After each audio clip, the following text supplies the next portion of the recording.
कक्षा 8 के पाठ 6 भगवान के डाके पाठ का अध्ययन करेंगे। लेखक रामधारी दिनकर हैं। इनका जन्म 13 सितंबर 1908 को हुआ था। मृत्यु 24 अप्रैल 1974 को हुई थी। इनका जन्म स्थान सिमरिया घाट, बेगूसराय जिला, बिहार, भारत में हुआ था।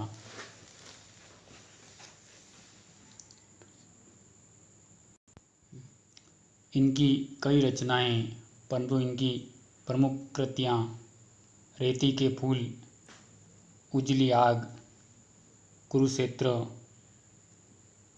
उर्वशी आदि कविताएं, दिनकर के गीत, आर्य के हरिनाम, आत्मा की आंखें आदि। इसके कारण इनको राष्ट्र कवि भी कहा जाने लगा।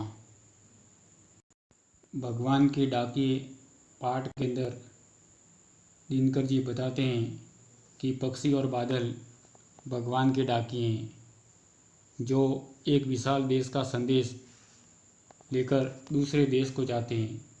इनके द्वारा लाए हुए पत्र जो हम नहीं समझ पाते, परंतु पेड़ पौधे, जल और पहाड़ पढ़ लेते हैं।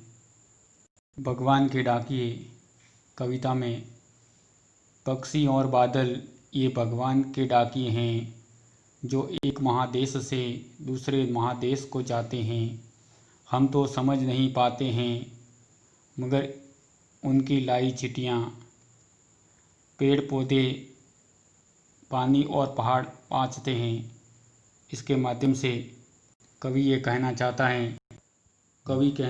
है कि आकाश में उड़ते पक्षी और बादल भगवान का संदेश लेकर आए हुए हैं। उसके डाकिए यानी भगवान द्वारा लाए ये डाकिए हैं, जो एक देश से दूसरे देश को उड़ते हैं। मतलब पक्षी हैं और बादल हैं, वो एक देश से दूसरे देश को जाते हैं।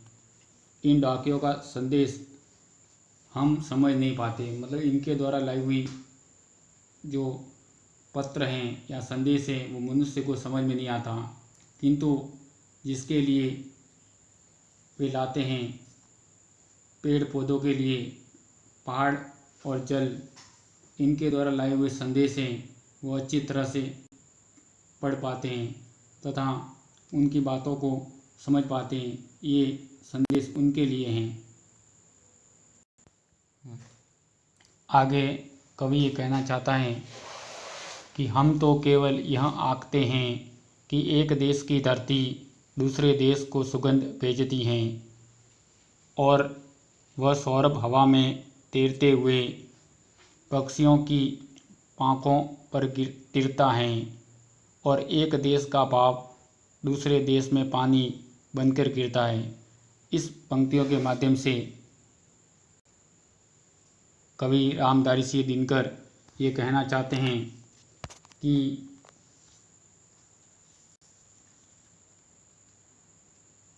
बादलों की हवा में और पक्षियों को पाँखों पर तैरते दिखाया है। वे कहते हैं कि एक देश की सुगंध की हवा और दूसरे देश के पक्षियों के पंखों के द्वारा पहुंचती है। मतलब एक देश की सुगंध है वो दूसरे देश के पक्षियों के पंखों के माध्यम से पहुंचती है। इसी प्रकार बादलों द्वारा एक देश का भाव दूसरे देश में जाकर वर्षा करता है, अर्थात मतलब सीमाओं में बंधे हुए नहीं हैं।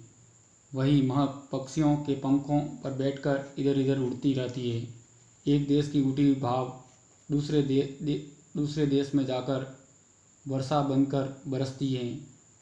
कवि इनके माध्यम से ये समझाया जाता है कि पक्षी और बादल सीमाओं के बंधन में नहीं बनते हैं,